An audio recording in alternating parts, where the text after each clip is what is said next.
Not yet. So good evening, all. It is, thank you.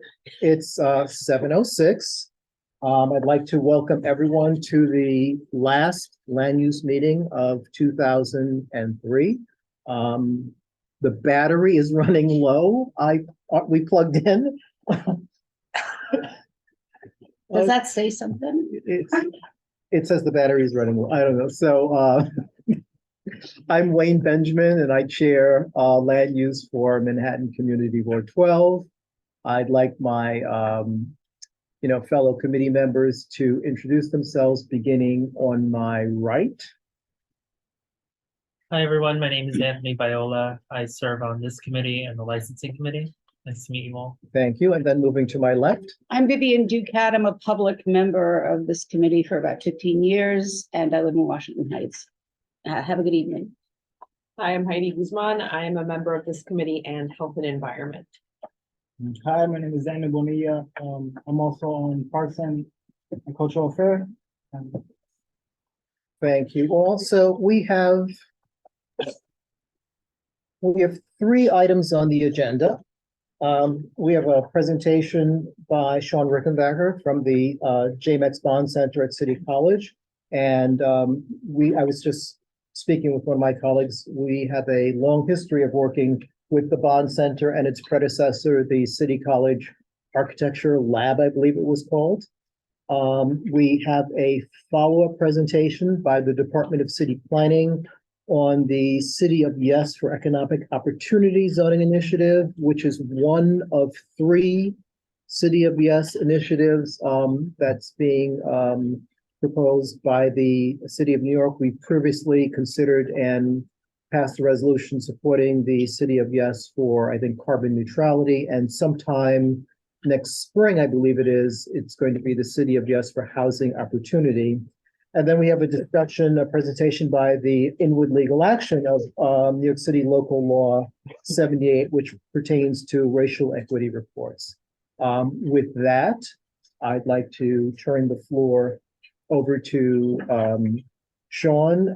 We've actually talked about digital planning platforms for Community Board 12. We've talked about ways of measuring equitable development, developing indices for that. So Sean has done work with Community Board 9 and others, and will share with us some of that information, and then talk about how we might target something for use by not just land use, but for other committees in CB12. The business development, for example, has expressed a great deal of interest in the ability to use a digital platform to look at, various things pertaining to its area of purview. So Sean, the floor is yours. Great. Well, thank you all. I wish I could be there in person, but for now, on Wayne, your birthday, I believe, and happy birthday. Absolutely. I want to get that out of the way. You're really dedicated here. I know. What's wrong with me? So hi, everyone. I'm Sean Rickenbacker. Just to give you a little bit of background, I'm the director of the JMX Bond Center at the City College of New York, Spitzer School of Architecture.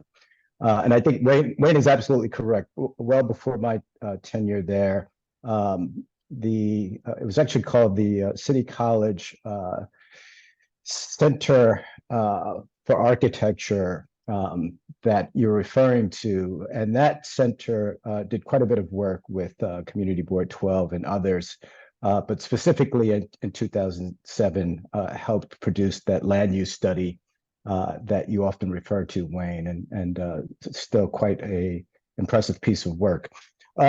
So what I wanted to do, Wayne had asked me in various conversations to maybe think about how the committee could advance its mission through the use of some new platforms and tools. And I think this became specifically more of a concern following the recent rezoning of Inwood. And at the time, we were actually working with Community Board 9.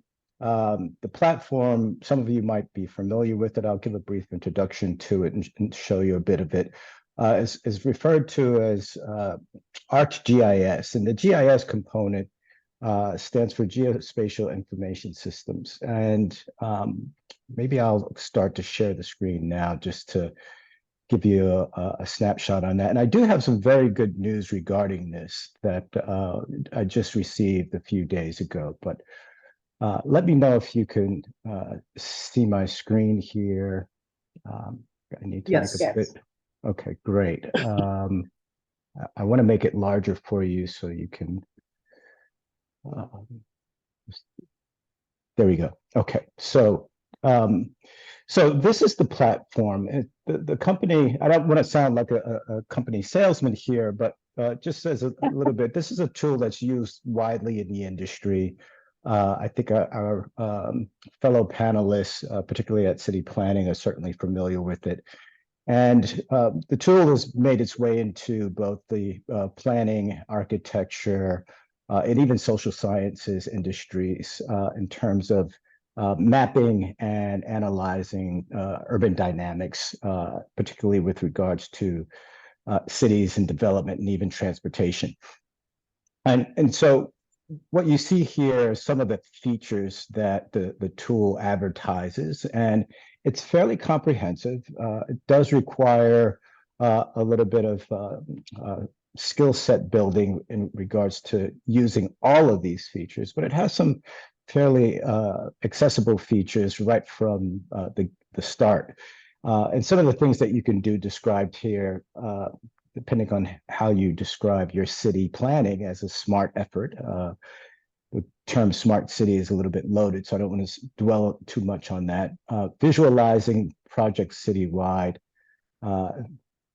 producing three-dimensional scenarios in terms of getting a snapshot of what the impact of a development may or may not have on a community, measuring that impact, and even some tools that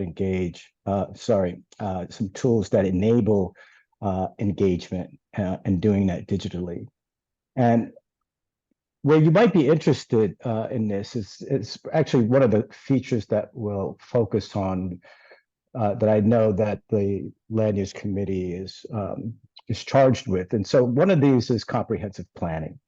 And as we all know, and I think Wayne has heard me speak about this quite a bit, that the landscape of development has changed quite a bit, and it moves extremely rapidly in this regard. And part of that is based on the platforms that allow developers and city agencies to very quickly track an ever diminishing resource, which is land or land parcels that are available for development, and how those land parcels might factor into a larger planning scenario. All right, so if you're looking at more than one parcel, you want to imagine, in the sense of an environmental impact study or something of that sort, very similar considerations or metrics by which you can measure the impact of a new development, whether that be increases in population needs for services and or schools, et cetera, the amount of open space and so forth.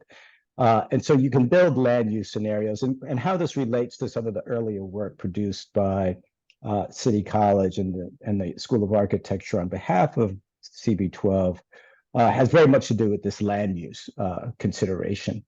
Now, the good news here is that typically, and I've been working with Wayne quite a bit on this, and in a recent past, we actually built a platform. This now goes back well before COVID, so we're talking about 3 years ago.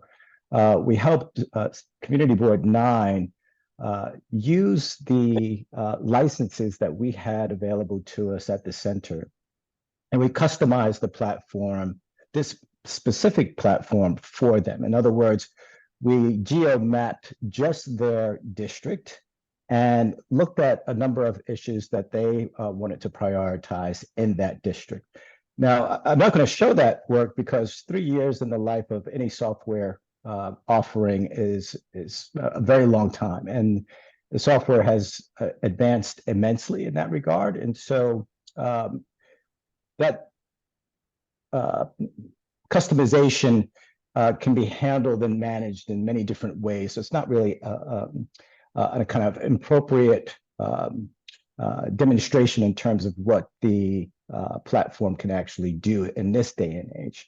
The good news is that there are, and I'm part of this, part of a larger research group at the college. And just as about less than 2 weeks ago, in working on some other projects, we received a number of licenses from Esri. And if you see on this slide where my mouse is just in the upper right corner, there's a series of pricing plans for the use of this software.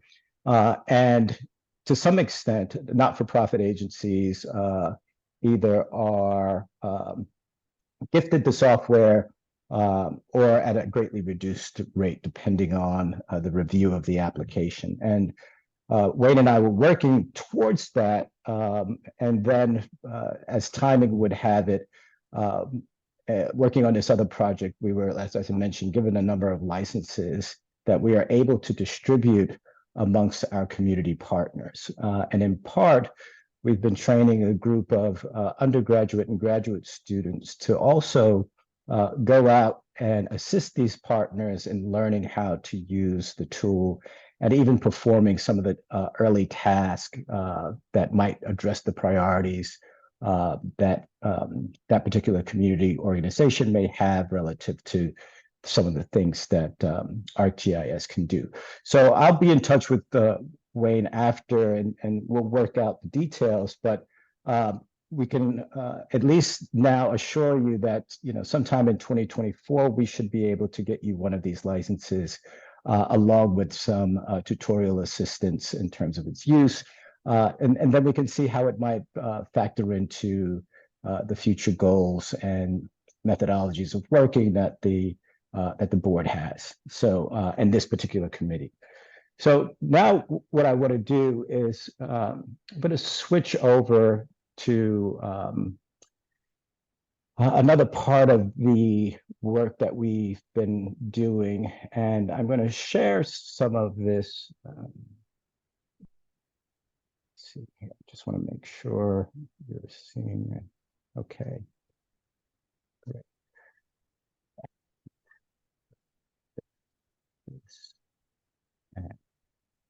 So related to some of the features and insights that one can gain from the ArcGIS platform, a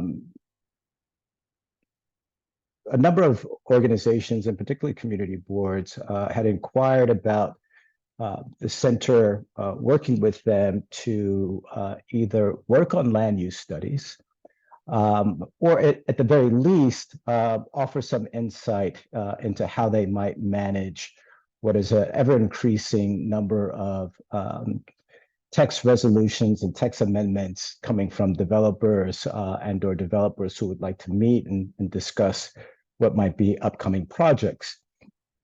And when we were initially asked, we took some time to sort of understand the landscape by which, or at least the differences in the landscapes between the period where land use studies had proved to be quite useful and today.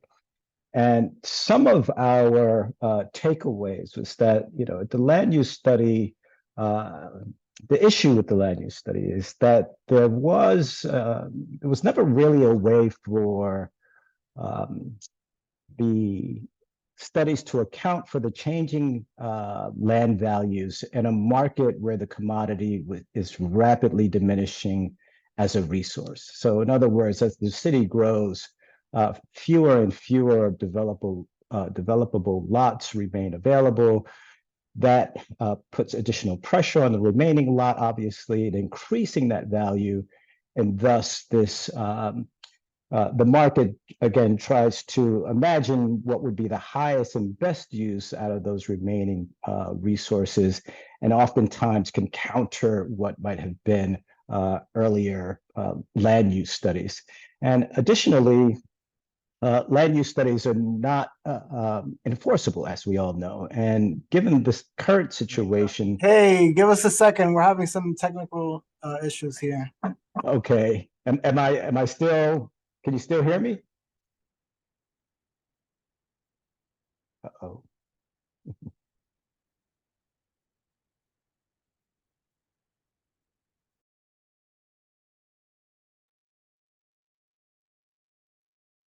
Hello?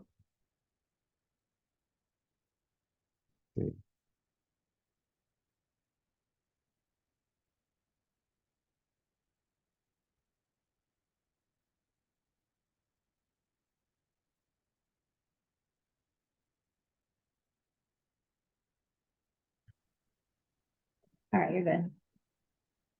Are we good? Yes. Yeah. Yes, we're back. So you started Okay. equitable development and we lost power, so Oh, okay. back All right. and start that again. So- Sorry about that. That's okay. So forgive me if I end up repeating myself a little bit. I was essentially describing that we had been asked by other community boards to consider taking on new land use studies in the last couple of years. And before embarking on that kind of work, we wanted to do an assessment of the value of a traditional land use study in today's market. And some of the issues that we uncovered is that there has never been a way for land use studies to account for the changing land values in a market where the commodity of land is a rapidly diminishing resource. And thus, with that resource diminishing, it places more emphasis and pressure on the remainder of that resource in terms of its value increasing, and even greater speculation on being able to seek the highest and best use in terms of the market that is out of that land. And one additional factor, a couple of other additional factors, is that land use studies, as we know, are not particularly enforceable. And given that situation and this diminishing resource of land, the speed of development and the speed of transactions, the new issues that we are confronted with climate change, affordability, displacement, et cetera, we asked ourselves, could we produce a more nimble and targeted or focused tool to assess any given project at any scale, at any given site and time? And so what we arrived at, and we've been working on this for the last year, and our partner in this was through some funded work coming from Community Board 10 and a number of their local representatives, where we described the concept to them. And so we came up with this idea of an index, and I'll walk you through what this entails. So let's see here. There we go. Okay, so this is now Central Harlem that you're looking at. So I want to acknowledge them first of all, and in the spirit of sharing, we haven't done this for any other district just yet, but this is certainly applicable to all of the districts throughout the city. And so some of the lasting effects of gentrification, rezoning, and historic redlining, economic and health disparities have rendered the built landscape and its attending processes fraught to navigate. And a lot of this has to do very much with the engagement process that the city has tried to initiate, and in many cases, communities finding that process to be unsatisfactory. And so moving forward beyond that, could we, by creating an economic development index, provide objective scores on a community board's area of concern, which allows for a sufficient comparison between developments around the city and provides clarity amidst the raucous discourse of land use debates? And I should point out here that every district defines their own set of priorities. This isn't a one-size-fits-all premise here. And so having now worked for a number of years, having access to data, there's also a treasure trove of data by which we can review past projects, understand their various percentages of affordability, their environmental impact, whether or not there was job creation, et cetera, and begin to produce metrics and scores that the EDI can help illustrate whether or not the project fits some of the goals that the community board and the community itself has in mind and thinks is important. And so this research into historic developments is a key component to the tool, and that research can be applied beyond the geography of that specific board as an example in terms of its abilities. So how do we Quick actually? question.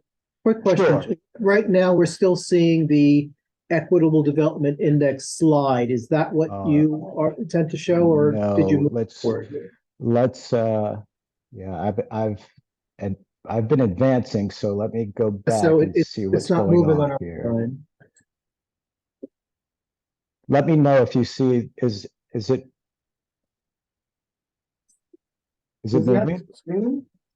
I think what we should do is I'm going to stop sharing and start over. Exactly. Sharing. Let's give that a shot because it looked like the sharing was frozen. Okay. There we are. Yeah. Okay, Are we moving? it's moving, yes. Great. Great. Okay, so you saw this. I read that right off the slide, just to kind of keep us moving here.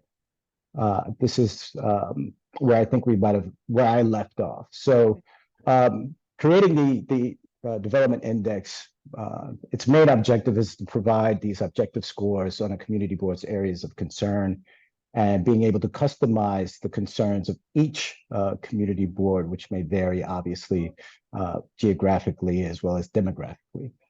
The tools themselves, again, this is pretty much some of the playbook comes directly from things like environmental impact studies. So you'll see later on that we're using similar language. And part of building out the tool set is to seek in a form of participation directly from the community and the land use board and the larger board is to survey them to get a sense of what they believe the primary issues are. So let me move this out the way here so you all can see that. So, sorry, just a second here. Really wants to block those words there. So bringing the pieces together, there are a number of inputs that we're able to glean from available data, such as the gross built square foot area, net residential, what kind of market, the affordable rates, whether there's big box commercial, small businesses, et cetera. The algorithm that is the back end of this begins to score some of these factors, such as the amount of affordable housing or total amount of community square footage, as well as commercial square footage. The metric selection, again, referring to the community board's concerns, whether or not they ranked high as in the case of mixed income housing or community space, the consideration of whether that's ranked high, medium, or of low importance. And then the calculation of equity in some senses is an automated process by weighting those factors against the information that we're getting from the test project and producing these outputs in terms of scores. In the case of something like Sugar Hill, which is in northern Manhattan, because of some of the community's concerns, scored very high. That was supportive housing, lots of commercial space, et cetera. And then a comparative development in Midtown, West 57th Street, which doesn't have a whole lot of affordable housing, as a comparison project, scores less in terms of those parameters. And so the key here is that we're pulling data from real projects, and some of these projects, particularly ones that may have gone through the ULUP process or sought amendments or exceptions in terms of the negotiations, the final negotiations, in terms of what that project would be made of in terms of programmatically, number of units, and right on down to things like the potential considerations for climate change, if that was relevant, depending on the siting of the project. And so again, we're actively being able to pull from, and some of you might be familiar with some of these projects by their titles, if not their address, but Sugar Hill, Essex Crossing, Via Verde. So the sampling can be quite broad. It doesn't have to be within the community boards that the project might be under consideration in. So, you know, it had been mentioned, and I know, Wayne, you mentioned it earlier on, the city's tool where they are trying to measure equity. This is very different in the sense that, again, we are actually pulling project data from a group of projects that we know we can compare and contrast relative to a project that might be under consideration. And these are, again, just some of the categories: the total lot area versus the total square footage produced, the percentage of residential, and you could see how these vary quite a bit in terms of the low 80s percentages down to the 20s, average unit sizes, total number of units, number of market rate, and so forth, right? And as stated here, to avoid blind spots and misleading assumptions, the development team compared a range of approaches to analyzing the collected data to understand the unseen ways certain approaches privilege different metrics. So how are we surveying or collecting from the community boards and the communities themselves what's important to them? And so this notion of Shaped by You is a survey that's developed, and it's an online survey by which, and some of the language it's been brought to our attention already, that some of the language doesn't appear to be universal, but what we had tried to do here is use some of the language that already exists in the ULUP process and in the environmental impact studies, and allow people, if needed, sort of walk through a kind of definitions process so that they could perhaps better understand what they are being asked. But just as an example, what type of development does your district need more of? What type of development does your district have too much of? And these get more specific as we move into the survey. We're at a point now where we are trying to fine tune the survey so it's not too long, but has enough of a critical mass of questions where the sample size is respected and thought to be valuable. So some of the things that we've heard, just as we've actually gotten through this process with the Land Use Committee at Community Board 10, this is some of their feedback. And as you could see, one of their highest priorities is affordable housing, with a very specific point about a low AMI. They also highly scored in terms of small commercial spaces. What kinds of development does CB10 have too much of? Consideration of market rate residential scores high. There is the thought that there are too many vacant lots, something that we discussed, whether or not that was a reality or a perception. But this is just a sample of how we're able to utilize the information from the survey and build this into the tool itself. Some of the other questions: what is most important to equitable development? And again, a range of scores here, but the highest one again being affordable residential, and then multi-bedroom units, right? Units that are not, I think they're called, there's micro units now and nano units and ever shrinking sizes of units, and it seems to be a concern that's universally understood. What is most damaging to equitable development? The answers here are quite clear: residential displacement, the cultural and historical cohesion, or the asset of culture being lost, another important factor. Biggest barriers to equitable development faced by CB10, according to the survey: lack of available land, this was a new finding for us that we didn't anticipate, but was inadequate sanitation.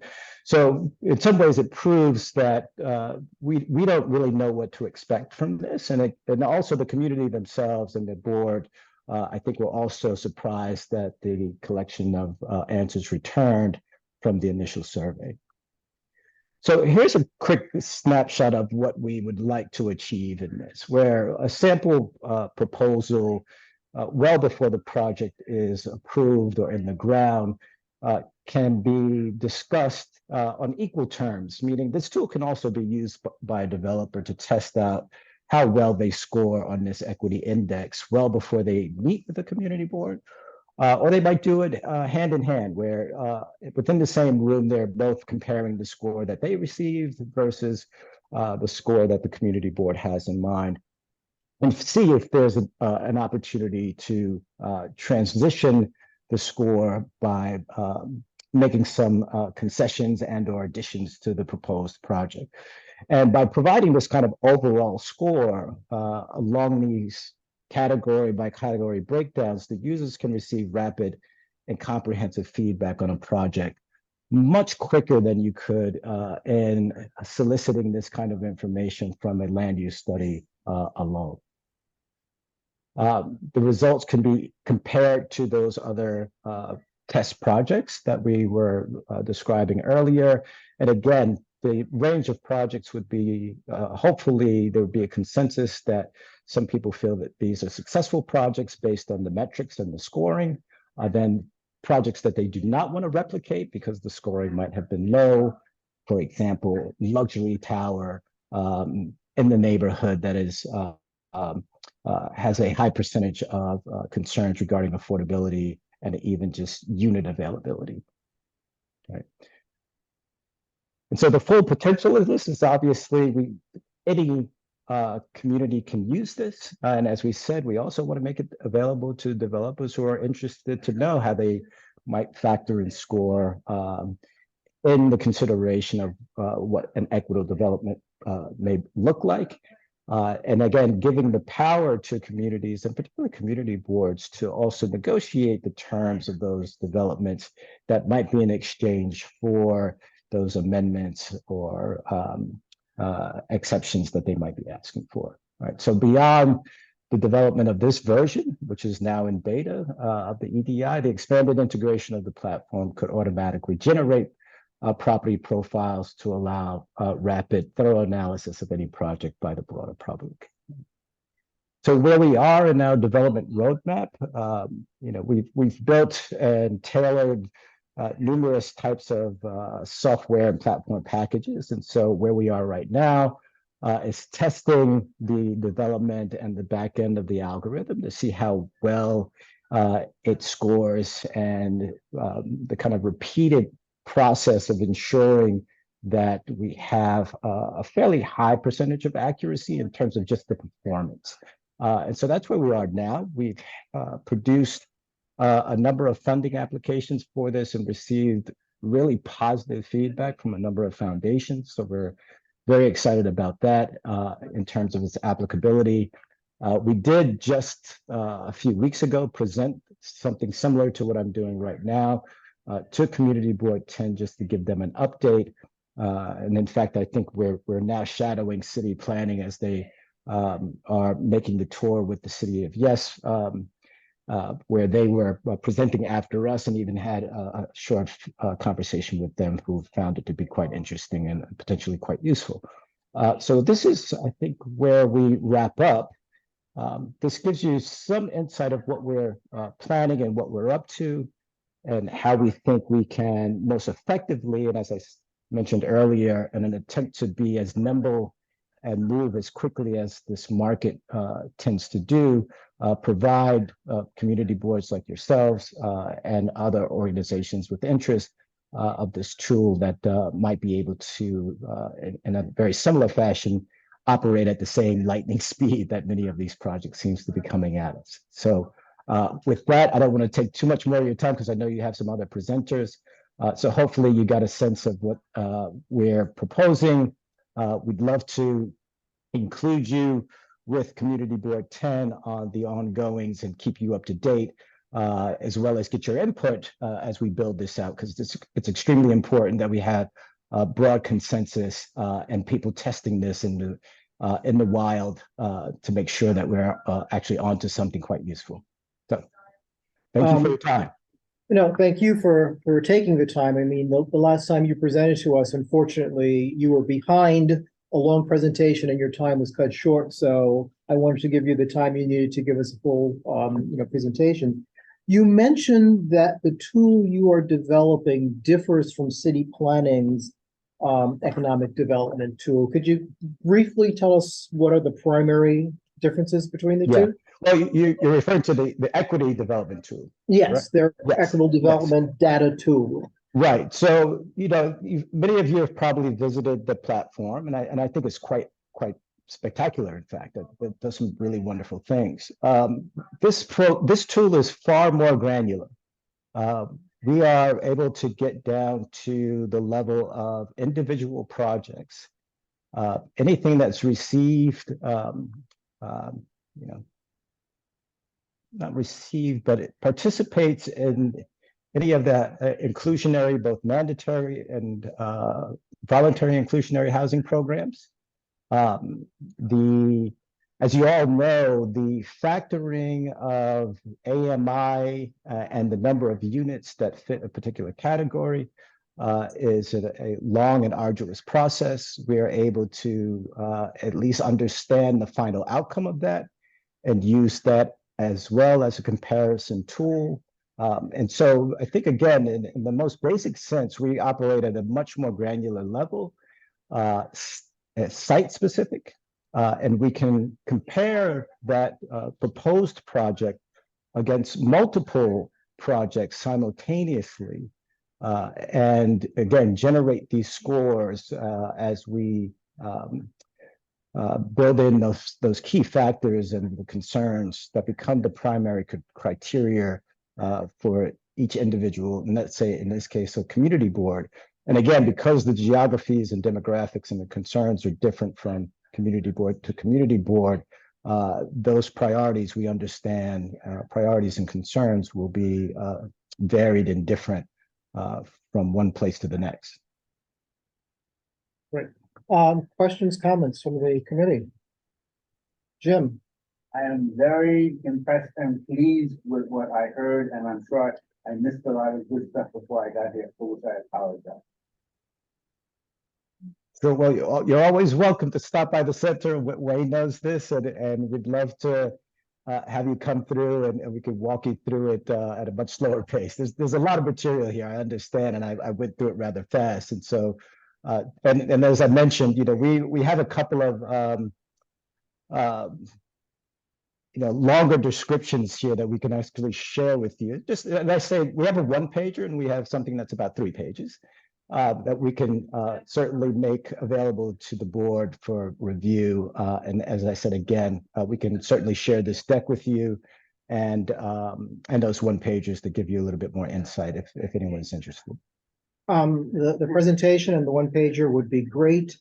And I'm sure we're all interested in, what are the next steps? What does CB12 need to do to support the bond center in advancing this and in, sort of better incorporating, our ongoing efforts in what you're doing? Yeah, absolutely. So, well, as I mentioned, we have and are continually in the works by submitting funding applications. This effort is expected to be about $250,000 if we build out the entire package. And what it requires is accessing a lot of available data through the Open NYC platforms. And this goes right down to the tax lot data. So it's no small lift. It's quite ambitious, but I think we've done other projects quite similar. We have the background, we have a robust team, and we've been able to pilot this part of the project already by being able to pull this information and generate some tentative scores to see if the model can handle the aspect of sending out those information requests through APIs and pulling that information back and then processing it. So, and again, we want to make sure the other part of the thing that we are working towards is democratizing the data, right? There's so much data out there. The real estate industry is very astute and knows how to leverage it to its benefit. We're trying to make that premise the same for communities who want to be able to leverage that same data and anticipate and understand what's coming their way and have more of a voice in how that might play out. I wonder if that tool that he was like You talking might want about. to speak a little I louder. wonder if that tool that he was like talking about in the beginning, if it's like easy to use or anything like that. It sounds super interesting. Both the presentations that he So did. how easy is it to use the tool? Yeah. Well, so the tool's not ready yet. It's not fully baked. And part of what we're doing in this, as I'm doing now, is sharing the information and seeking more and more participation, because you're absolutely right. We want to make sure that it's extremely user friendly. We want all citizens to be able to use it. I'll even go as far as to say we would like it to be far easier to use than ArcGIS. An amazing tool, but certainly with the industry focus. We are focusing this on the common citizen who has an interest in being able to have a voice in the future development of their community. Other questions, comments? I think just a comment. I know it's early days, but if at any point a letter of support from us may be useful, I think we would probably be on board with that.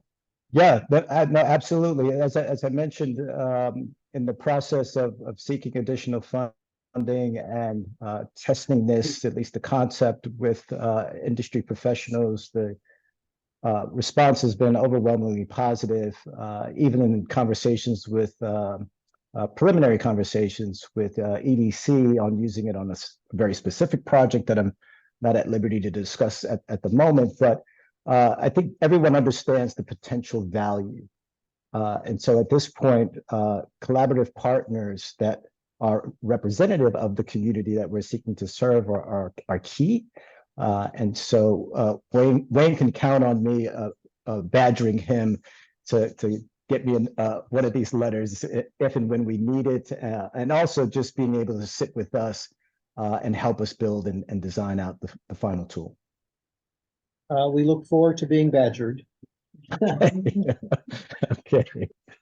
So, with that, Sean, I thank you so much for sharing this with us, and we will definitely follow up. And as Anthony said, CB12 has, been interested in this initiative for some time, and whenever you need us to express that support in writing, we are here to do so. Awesome. Look forward to it. And I will be in touch to follow up to ensure that we get you one of these licenses before they all disappear. We would appreciate that, as would All our right. treasurer. Okay. Thank you, everyone. Thank you so much. So the next item on the agenda is the follow-up to the presentation made last month by the Department of City Planning on the City of Yes for Economic Opportunity.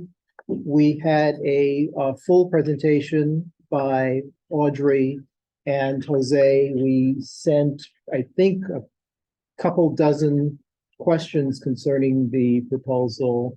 And at tonight's meeting, just to remind everyone of the timeline, the process for submitting comments closes January 8th.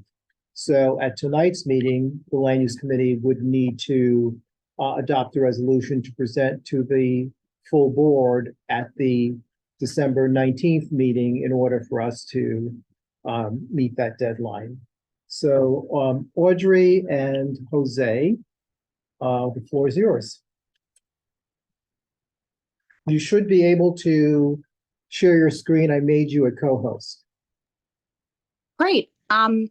Thank you so much. Yeah, so I just wanted to see if, you sent us a number of questions, and we sent you some answers earlier this week and then followed up a few hours ago with a lengthier PDF that had questions from other community boards in Upper Manhattan as well. And so we don't have a presentation prepared tonight, but we would love to continue the conversation on ZEO and open it up to any questions or clarifications. Jose right now is queuing up the presentation that I gave last month. So he'll be able to share his screen, and we have let me pull it up. I have some of the points from that presentation distilled, and so we can go through those, or yeah, I'll let you, Wayne, and I think, Wait. Sorry, I was gonna say, I'm not able to share my presentation. you should be able to, because I made you a This is host co-host, but next let me try it again. Yeah, it says, all right, let's see if it works. And I was just gonna add one quick point on this, which is, although the official referral time ends on January 8th, the CPC will be accepting our recommendations until the first week of February, which, I have been telling our boards to try to get their recommendation resolution by January 31st, because first week of February for me will mean the first review session, which is February 5th, I believe. That date is still, hasn't been officially finalized, so there's a possibility that might be extended to the next review session, which I believe will be the 20th. But to be in the safe side, I'm telling boards to aim for January 31st. If we hear of a definite date, I will definitely reach out, or Audrey will reach out to the board with the actual date for when to submit the last recommendations. So just to be clear, are you saying that it is not critical for us to make sure we have comments by January 8th? No, ideally it's better. I think that's the official date. As you know, this is a non-ULAR, so it's not restricted by the actual charter. We do have some flexibility on this. So what the department and the City Planning Commission had determined is to extend the review period until the beginning of February. And, I just wanted to say, I think that is part of a lot of the comments that we heard from our community boards in terms of how, extensive the text is, and being able to review the text entirely and be able to give comments extensively. So that is our response from the department. And I think, going back to we listen and trying to work with community boards as a partnership.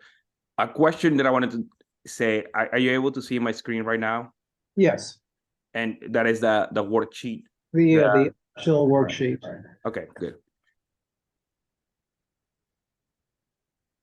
Is there something you want to say about that worksheet? No, I think I think this is helpful. We also send this to the community board leadership to be able to help in kind of organizing how we're reacting to these proposals. This zoning text amendment is extremely long. It's about 1,700 pages or so, but it's divided into 18 proposals. And I think what we hear from a lot of these boards is they are in support of the text amendment in some capacity. What is being some follow-up questions, as you mentioned, the attachment that we sent. So Audrey responded to you with the questions the community board sent to us. In the memo that we sent, we also included questions from community board 9, from community board and from George James, who has been a instrumental partner on this text, and also for the boards and the part of the public review, asking those questions that are more technical. So that memo is about 25 pages. It's a lot of questions, very detailed responses that, a lot of people, especially senior leadership, have worked in crafting those responses and pushing a little more into what are we saying, how we're communicating these things. So I know we just sent delay. We wanted to get it out today. And I think if we are, deciding to extend this until January 31st, there's an opportunity for you, your leadership, to review that document, to discuss those answers as well. Yeah, I have not seen this optional worksheet, but I think it would be a useful way for us to, organize thoughts, because, there are 18 proposals, some of which I'm quite sure, we support, and some we have questions about. And I would think in any resolution that we would pass, it would not be, a broad brush. It would be somewhat granular to get to those. So, Right. We will resend this information, which that email also has the language of the extension for the referral period. So we'll send this to you guys. I think we can use this today. I was hoping, maybe we can walk through the proposals and see if the board has questions about this specific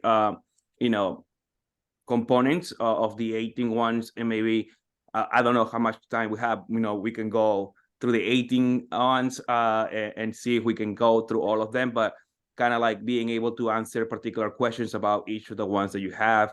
As you see, for the most important component for me here is the fact that we have put the requested modification on the side. I think that is, something that is key. Like I said, I think most boards and most New Yorkers will support this proposal, similar to how we did with carbon neutrality, which actually passed today at the city council with some modifications, which, not to say that modifications to reduce actually to increase the level of details that we're putting in the zoning resolution to make it a little more, expansive. So we're very happy for this, and I think in any way that we can request a modification to make sure that your concerns are addressed, it's better to say, no, we don't support this text amendment. It's a lot better to say, we support, but with conditions, or we support, or we don't support unless. I think, boards are familiar with this language, and we really want to see responses to those. Yeah, we're familiar with, yes, no, or, or no, but. So I would say, you did forward the responses to, I think, our initial 24 questions, but they came just to me on Monday and were then forwarded to the committee later. So I don't know if everyone's had the chance to review all of the answers. So the fact that we may have some more time is great. And the additional information that was sent today, which I think I saw only once I got here, I don't think anyone in the committee has seen. So that would be really useful. In terms of where to focus the discussion, last time, of the 18 proposals, there were only a handful that received a fair amount of discussion. The one that received the most discussion are the ones that dealt with nightlife and how city planning was taking into account residents' concerns and how it was actually getting those concerns, because we were not comfortable that speaking to the mayor's office was a great way to find out how residents feel about that. I think there was some confusion on the proposals that dealt with allowing mixed uses within buildings. And it was, from the presentation and the discussion, I think it's pretty clear that that is intended for new construction where each use would have a private entrance and you would not be mixing it. But I don't think in the presentation, or maybe in the text, that was clear. And if you're not an industry professional, it's probably not clear at all. And then there was some discussion about the proposals that deal with home businesses and how you sort of control the activity that would potentially be generated by that. But from the committee's perspective, of the 18, other than those three, are there areas where you want to see city planning focus and follow up? I was Daniel, then Anthony. I was thinking about this the other day because I was on the cannabis task force committee on Monday, and someone came in with a micro business, and what I was thinking about was the whole just text amendment where it could be quite possible that in a residential someone could do agricultural, And I wonder if, like, let's say like the laws like ease up with farming like marijuana, I wonder like how would like the city kind of like see that play in with like land use, like as far as like agriculture or like commercial. Cause I think with like micro businesses, you can have a business in one place and then kind of like a little far away from that. But then again, it's like, let's say you have a small grow in your apartment. Even though it's like not a commercial thing, it could be that people could bring in potential hazards into these like places that may not be up to like code, you know. Where it's just like, oh, like now that we can do commercial everywhere, like I'm gonna open up a small little grow apartment here and do that kind of stuff. So it just had me thinking where it's just like maybe future industries like that. So it sounds, I mean, there are proposals that deal with loosening up the type of home businesses, but is city planning on this very point? Is city planning thinking of including, you know, specifically like, you know, growing cannabis as one of those permitted home businesses? I know that there are proposals that allow for inside agriculture, but that is, you know, not in home business. So would that be defined as one of those permitted home businesses, or would you say that something like growing, you know, cannabis or something that, I mean, those type of businesses require a fair amount of electricity, as I recall. So what is city planning thinking about, particularly with that? Yeah, so that's a good question. So for indoor agriculture, the proposal is to have it take place in commercial districts, and so that's one point. And then the other is that for, you know, any type of indoor agriculture enterprise, they would have to follow pretty extensive rules on ventilation, odor control, you know, noise reduction, things like that. And so those types of businesses would not be like suited to a home occupation. The home occupation is really meant for more like an architect or an interior decorator, for them to use a little less than half of their space for their business and have up to 3 people working there. So it wouldn't, the way it is written, it wouldn't, you know, you would run afoul of other environmental, you know, laws if you were trying to grow, you know, have an indoor grow farm in, you know, your apartment. Is there anything you want to add, Jose? No, you know, one of the things also I was going to say, so it's part of like what I'm looking at the FAQs and what you could, something is not restricting a particular business per se is going to the use. So, you know, the it's under agriculture, it will be essentially allowed, but it's not up to distribution. It's not for sale. Right, so you cannot have a home occupation business, but it will be a permitted use for growing but not selling. And I would also say that this, you know, will require an additional threshold of review under the permit that will not be followed by, you know, Department of City Planning or zoning, but the Department of Buildings.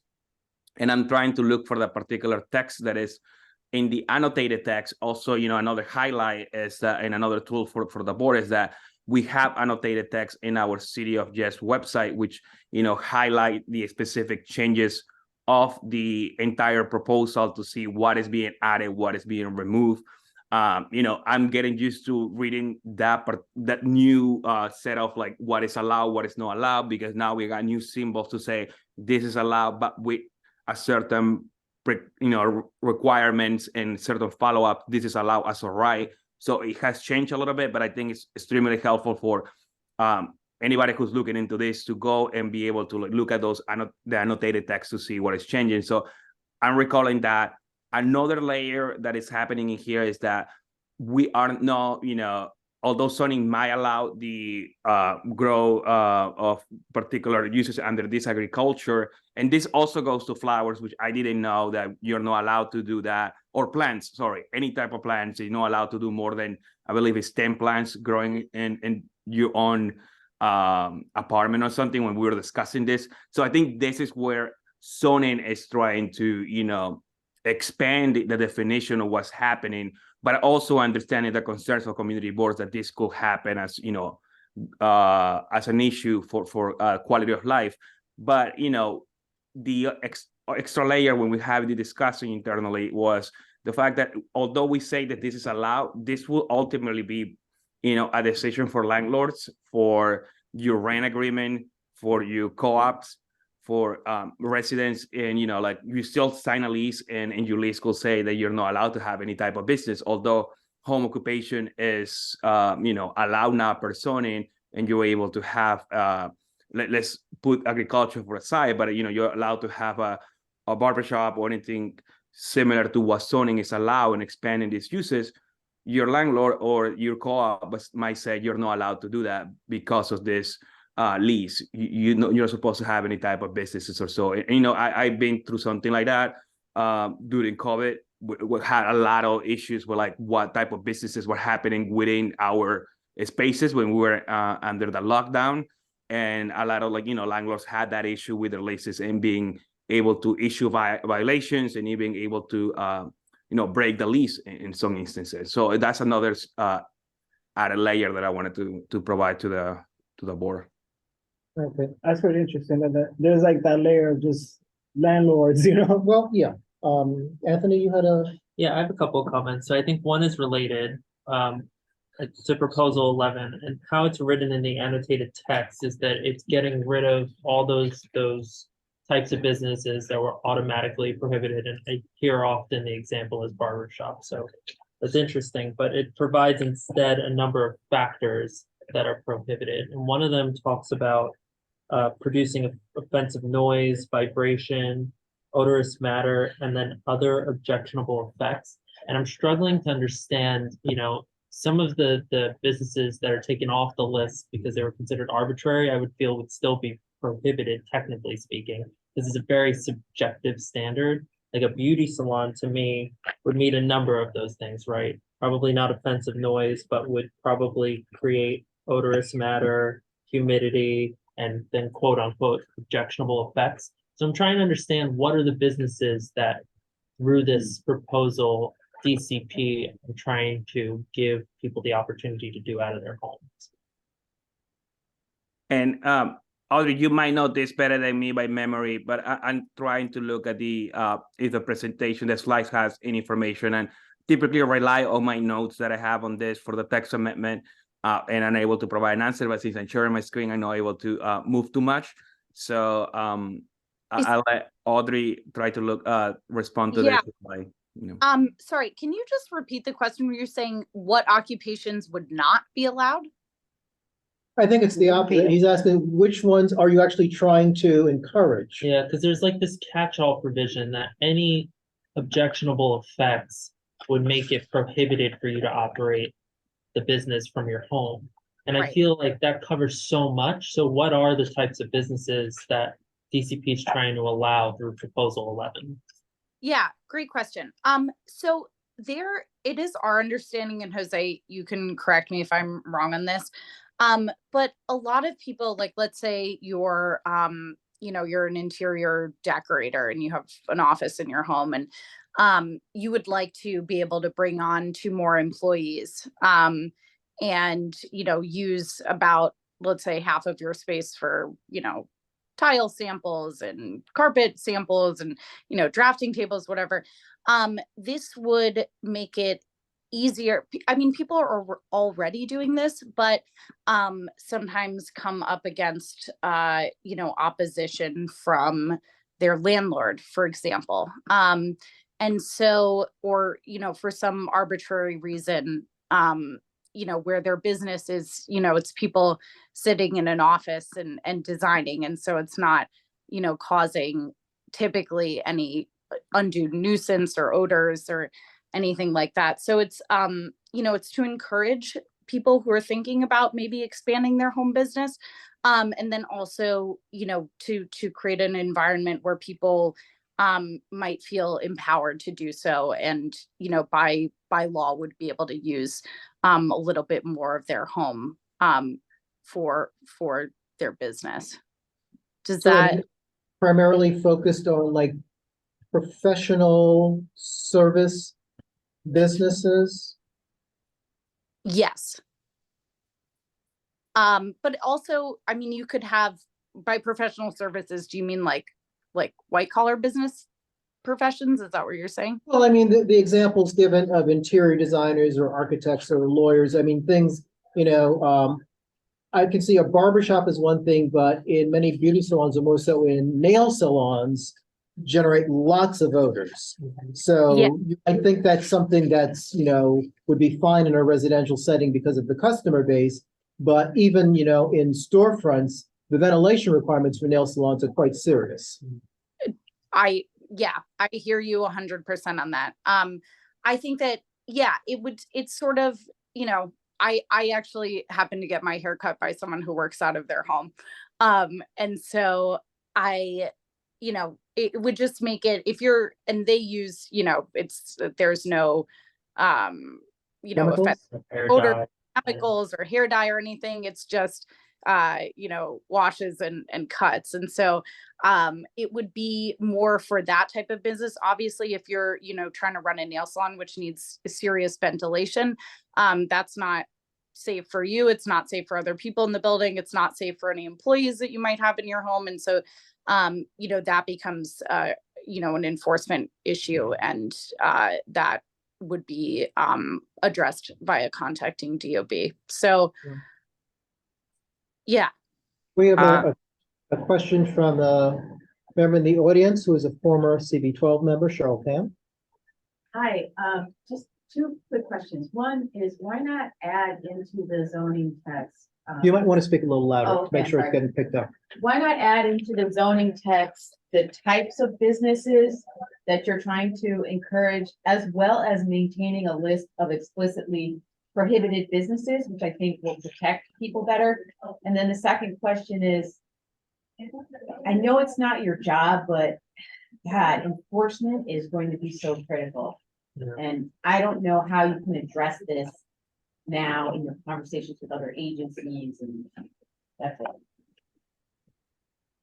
Yeah, we hear you on this. I just wanted to, can you see my screen right now? I think Yes. I was able to pull out the annotated text with, again, I want to say how helpful it is. So for example, in here, we do have the change. This is 1,127 pages, but the changes are highlighted in here. And just to say, the home occupation type of proposal, what it's doing is removing the list of this existing list. So in order to read a text amendment, what you see is what is underlined is new text, what is crossed is being eliminated, what is between this what is this called, the number sign, it is things that are being kept or moving from a different text to a new, being part of this. So kind of like a copy and paste from a different section. Yeah. So I just wanted to point out that this is the list that was within the actual text. So, we're talking about fine arts studio, professional office, teaching, more than 4 people, barbershops, beauty parlors. So the list is in here. What zoning is doing is saying, we're going to remove this list of what is being prohibited and home occupations, and we're gonna focus rather than the actual use and the type of impact you can have in the actual space. So this new this ruling here is what is being kept, and it will be actually be up to the Department of Buildings and whoever is trying to get a license. I actually don't know 100% familiar how you operate in a home business, but I'm sure you have to get some type of certificate, some type of approval, as you would with a regular business in any other place. So that is being kept in place. The other thing with enforcement, I think I always refer back to our time when, you know, I was working on the open restaurants, and that was the same concern about how Department of Transportation was going to do this with our plan, with our national commitment. And, you know, I recommended to all the community boards in Manhattan on 12 that if you ask, if all of you guys are asking, the Manhattan board, the board of boards are asking, it will happen. So, you know, if that's a concern, as I mentioned to you guys before. I'm also a New Yorker. I'm also care a lot of what's going to happen on the city. And I think, you know, we could ask that enforcement be somehow increase, somehow, you know, revise in coordination with this proposal. You know, unfortunately, I don't work for the Department of Buildings. And I think a lot of these things are also going to be, these changes in zoning will also allow them to, you know, have a little, I won't say easier, but a little more clear understanding of what the actual situation is happening in these places in order to issue these violations, to issue this, you know, I don't know what evaluation that they do often, you know, because zoning is so secure. You had also the issue of grandfathering, the issue of like non-compliance, non-conforming situation on different places that is confusing to people who work at the Department of City Planning. I can only imagine how confusing it is for homeowners, homeowners and business owners.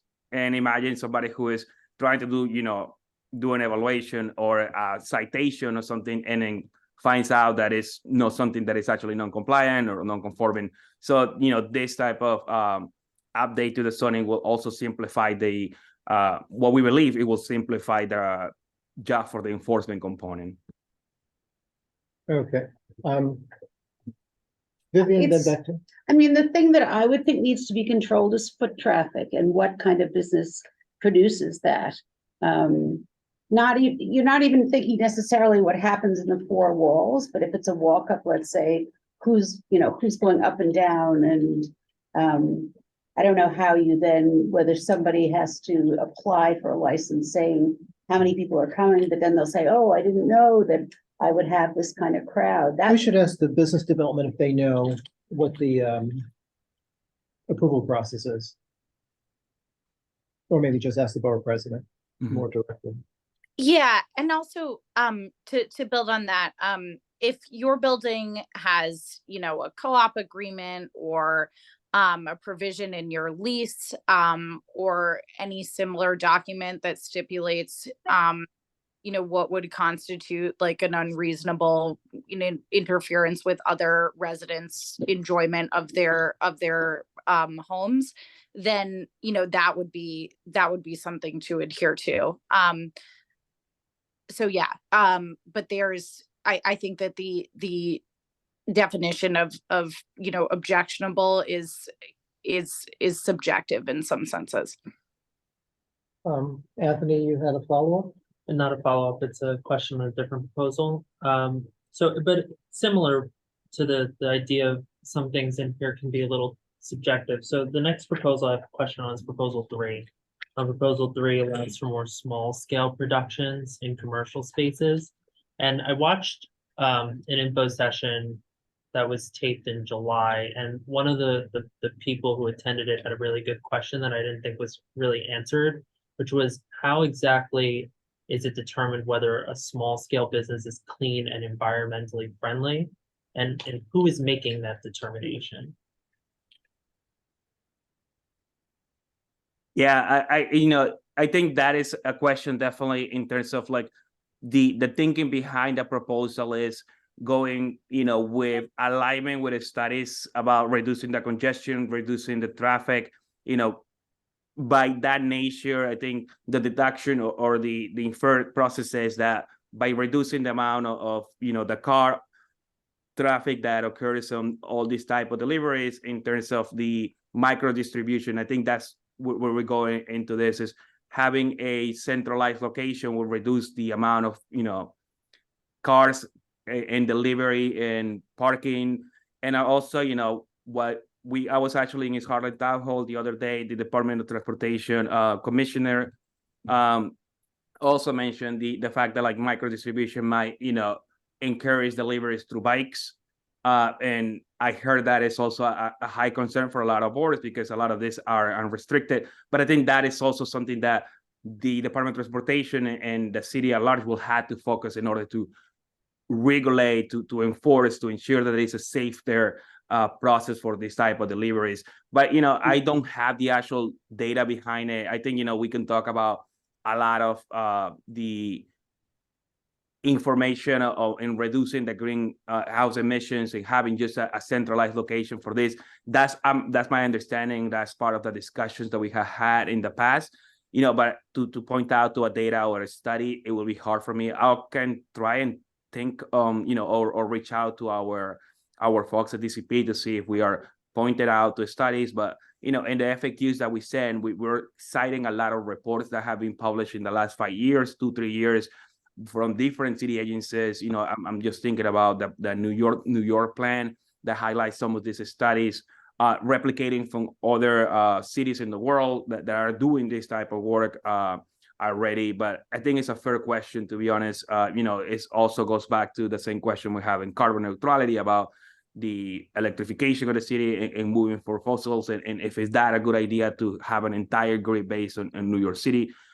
We are thinking ahead. That's what we're trying to do. And if you have feedback about that or research that has been completed, please let us know for sure.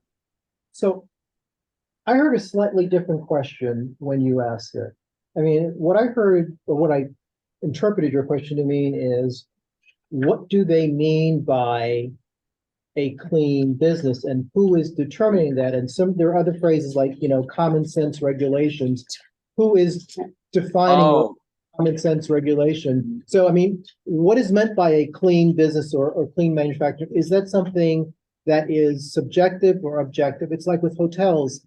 There is not, an industry standard for a boutique hotel. You can call any number of types of hotels boutique hotels. There isn't an objective standard for what is actually organic. So what's a clean business? Yeah. Okay, sorry. I heard that the micro scale, and now my mind went through this proposal of reducing. Clear, that's great. I know the Department of Building has an actual evaluation sheet that it talks about like what essentially a clean business is. I don't have it on the top of mind, but that has come up before. And it's also part of this effort for the Department of Sanitation on the, what do they call this? Containerization. So like a new process of when to take the garbage. So it's a score similar to how restaurants will get the A, B, and C situation. So it's a similar process to businesses. I think we can get that, circulated because it's important. It has come up. You're right. And, I think there is an answer for that. But I don't know if it essentially, defines this as a clean or not, or a good. It's like you say, what is a good neighbor is relatively to what I think is a good neighbor compared to what you can evaluate, right? So, but I think there are those thresholds. At least we had that mark somewhere. We have seen it, and I think if we can share that, I don't know if like that will fall under the prerequisites within this zoning proposal, but it could be a part of a modification or a recommendation that is expanded, is evaluated, is made public, or something to that extent to for the board. But great question. Sorry, I missed the line in the first one. No, and the reason I also bring it up too is because in looking at it in the annotated text, I couldn't actually find a reference to the businesses that the small scale production would be clean. So in all the presentations that have been delivered, this is a highlighted piece, right? It should be clean businesses, environmentally friendly, but I see no reference to it in the annotated text. And I'm worried that when it comes time to develop regulations based on this text and actually implement it, that's going to get lost. So it would be really helpful, I think, and I'm speaking for myself here, but I think it needs to be somewhere in the annotated text that you're looking at clean small scale businesses, and then some kind of definition that makes it an objective standard as to what a clean small scale business is. Yeah, that's a good point. Thank you so much for your question, and I made a note of it, and we will get back to you as soon as you can. Thank you. Okay. we have another presentation, so in a little bit I want to wrap. I just want to put out for Steve, who arrived a bit late, that the original deadline we were given was January 8th. But apparently based on feedback from many community boards, although if we can get it by the 8th, that's fine, but if in fact we can have comments by the end of January, the 31st, that would be acceptable. There are answers to various questions, and there's a optional worksheet that was recently circulated, but I think everyone needs to have the opportunity to review. So I think it would be in our interest to work towards that January 31st goal. And just reminding everyone that we cannot do business via email, but the extent to which you are, reviewing the documents and the worksheet, you can feel free to send them to me and I can compile them. We just can't have an email discussion of what we think, because that means in January, we can at least have something compiled that represents collectively what we think and could be in a position to act, because that will absolutely be the last time we can do that. But before I get to Steve's question, I think there've been some, I know there've been some changes, because we discussed this in terms of the 4 general goals from the September informational session, so what's being presented now. But in your response to one of my questions on casinos, the answer is that the zoning for gaming facilities is not being considered in the City of Yes for Economic Opportunity.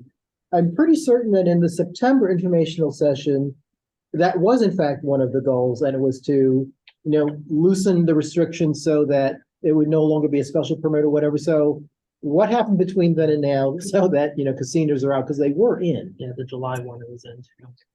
But they're being authorized by the state. Wouldn't that override? Well, that was my question. Wouldn't So that override the city zoning? that was my question. Yeah, no, it's a good question. There was a decision made to take it out of ZEO because with the 18 proposals already and with casinos being so controversial, we just it just didn't, and because it's the licenses are being issued by the state, casinos were not made like a particular point in the presentations and the public messaging going, when it came time to go out to community boards. But in the text there is information on gaming facilities, and not necessarily like the casinos that are being proposed under the license, just it could be like an arcade game or laser tag or something. So if you see mentions to gaming in the text, unless it's explicitly says casino or table games, then the casino proposal or rather the licensing process that is going on right now is separate from ZEO. Jose, is there anything you want to add to that? No, I think, definitely. It was, a little more complicated than that. Is being taken by a formation also on advisory council by the state. There's different proposals. This is, so the casino text amendment actually entered public review in November 27. Are you able to see my screen right now? The map? What is that a map of? That's the map of where casinos could actually be located. Really? In New York. So, you have zoning districts that are C4, C5, C6, C7, 7, 6, 8, and 1, and 2, and 3. As you see, a lot of these are not, like, I don't believe that we had that. Yeah, there's some districts in here that might be, closer, and then this is a bad resolution map, but this is the applicability of the actual map. The other thing is the public review is focusing only where they are already current bids for a casino. So I believe there's only in CB5, CB 4. What? 4? 4. Yeah, and the other one is in Queens, right? Which is an existing already license. So the process of this is that it will not get to the city for any type of land use action or zoning change or allowance unless the city, and let me get the thing right. Sorry, actually, I don't want to we just got a training on this literally, me and Audrey, a week ago. You know, but unless there is, what is it called? A community advisory committee for each gaming facility. So they will have to approve the bid first, even before it comes to the city. So given that we don't have any, you know, casino right now applications for this, it hasn't, I don't think it's going to be referred out to every community board for this, but it's going to the very few that have this existing proposals. Okay, so we can turn Rikers Island into a big casino based I on was, the I was zoning. gonna say, like, Yeah. why is Rikers Island? Because all it- right? because- They're already zoning. doing it. Right? Oh, Steve, was there something that you wanted to? Yeah, please. I want to follow up on, I think, a point that Vivian was raising a few moments ago about the home-based businesses. I'm wondering, does the zoning change preclude a property owner or a co-op board from prohibiting a home-based business that may draw a lot of customers or visitors, and that is perceived to be a security issue for the building? Yeah, I mean, I think that will be part of like what we said before. Right now, like we are subject to our leases or where we're signing on. There are different regulation agreements that the landlords will have the ultimate decision on. And I will see perhaps what I mean, like a battle or like some type of litigation if, you know, somebody wants to come and say, well, I'm allowed personally to have this business. But then, you know, there will be part of like what relations you have, what type of, you know, have you been a good neighbor? Again, to that type of, you know, comment that we had before, what does that mean? But yes, you know, ultimately, yeah, a landlord could do that. Yeah, but so just to be clear, when you say yes, you really mean no, that the zoning would not prohibit a landlord or, you know, or a co-op Oh. board from having Yeah, language yeah. that said XYZ is prohibited. Yes. So it does not. All right. Well, that I think that's an important point to make. Jim, This is an attempt at humor, but I gather you cannot have a casino in your apartment. if it's a small scale business, And if it doesn't take up more than 49% exactly. of the space. So, And if there's an advisory board, yeah, you need an advisor. Yeah, you'll need the state license before you can come to the city, but you know, I wouldn't see why not. Yeah. so just don't consider your weekly poker game a casino, you're safe. So my suggestion is going to be for the committee members, the answers to the questions that were circulated, consider them closely. The material that was sent to, I think, the board chair, and I think I was copied today, I will send that to you when I get back to my computer. And, you know, questions, comments, suggestions for any modifications such as what Anthony was talking about, send them to me so we do not run afoul. And we can compile them and be ready to propose something at the January meeting. Yeah, I believe I had additional questions that I sent in a month ago. And interestingly enough, at the bottom of the December 4th email, it says outstanding questions will be, you know, answered, you know, at or before the meeting. I haven't seen anything.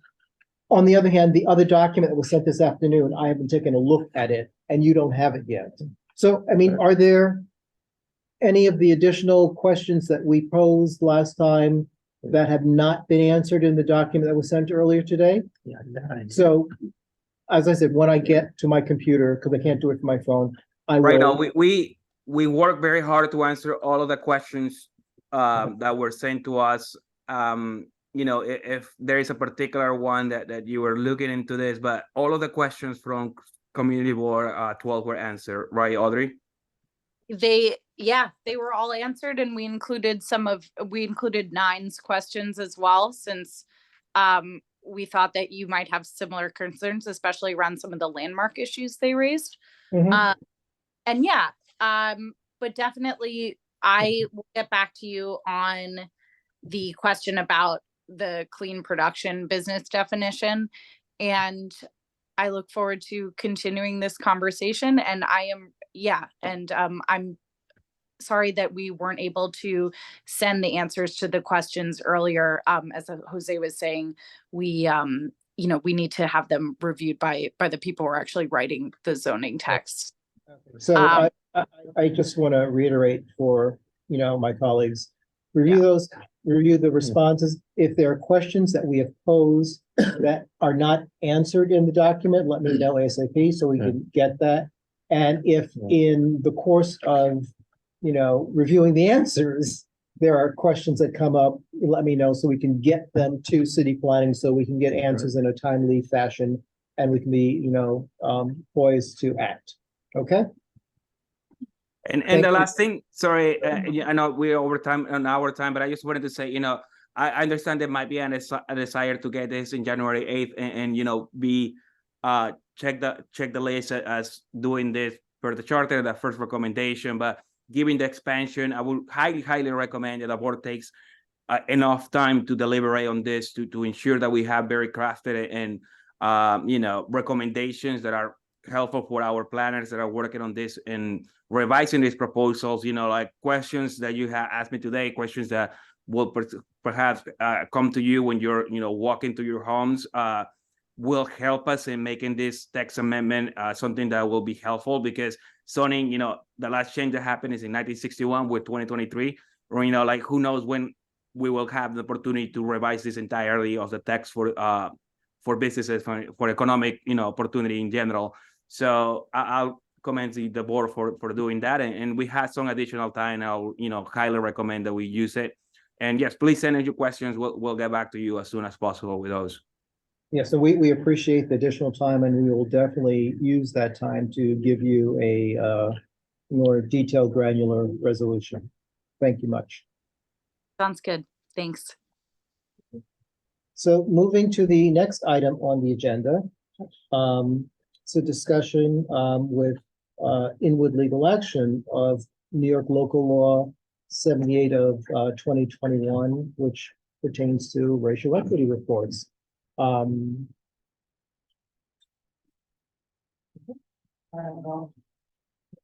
Jack.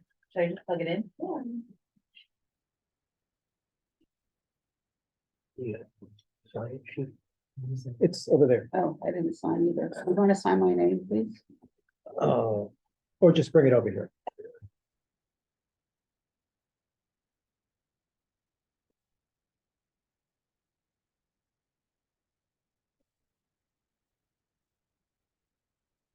This file can't open.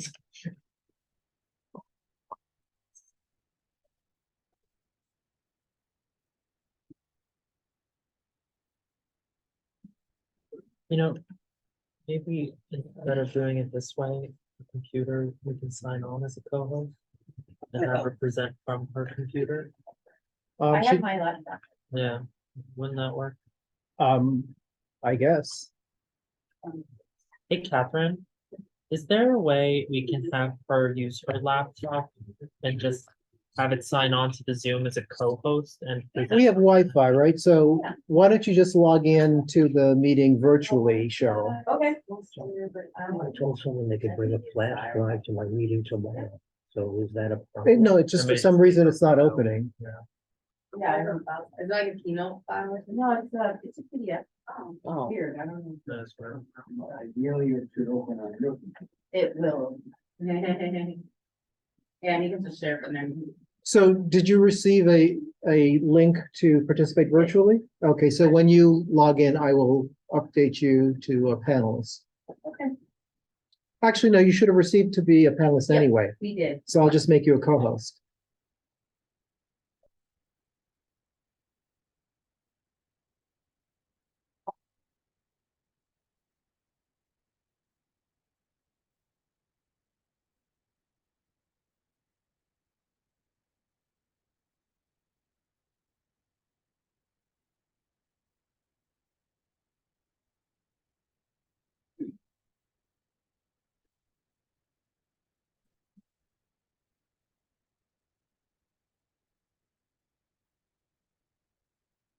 And then once you're on, if you can mute your computer speakers Yeah. so it doesn't cause a weird echo in the room.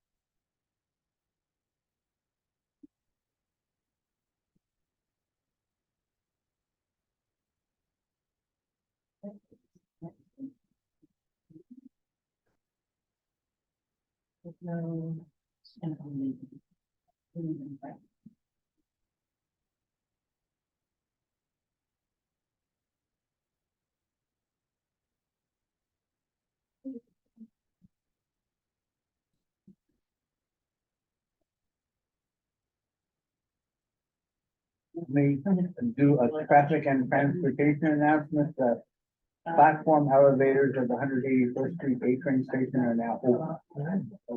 I just took one down. Nice. What did they think? The one of those towers? No, at 184th Sure. Street. Yes, Those elevators are where the platforms. okay. They're working now. Well, you're gonna have to try it out. Just to see How if it's running. exciting. Well, I actually took a video and sent it.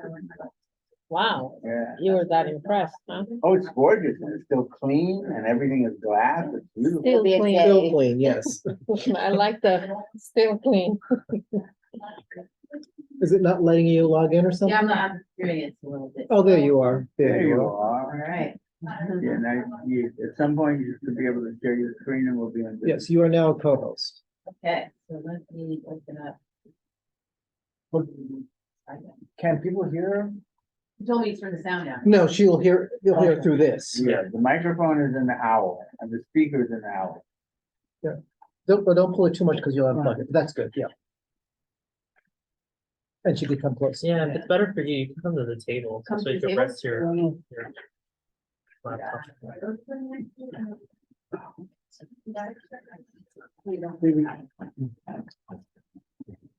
There.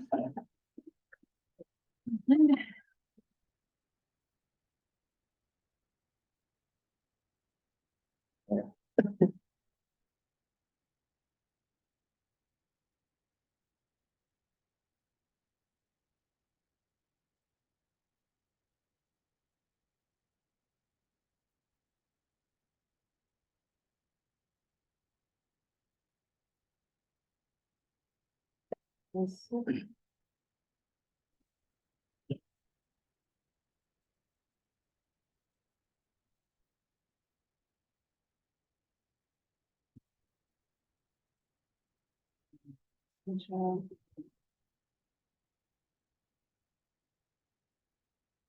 Usually gotta be shared screen. Okay, I'm gonna do it.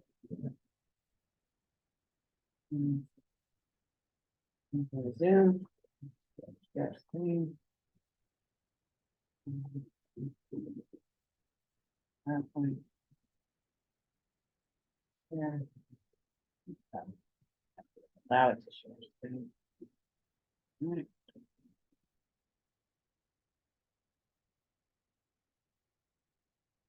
I'm sorry, I have to leave the webinar and log back in. Because. It's just how it is. Why don't I say? And run webinar.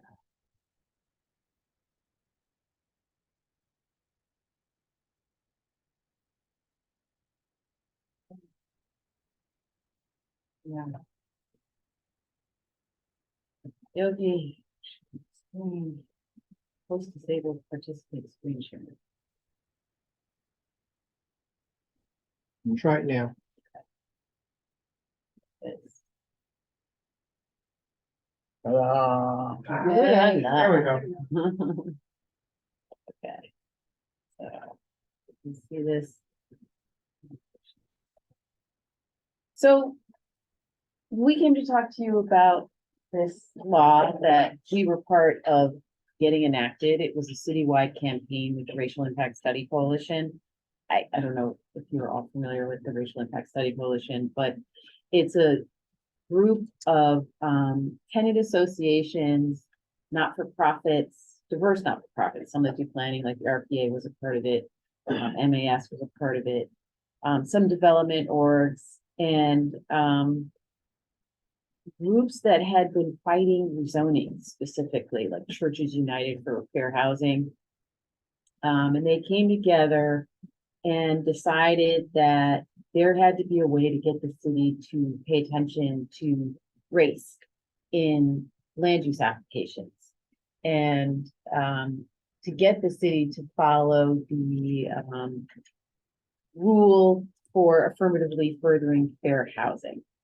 And the end result was this draft legislation that we've been advocating for several years.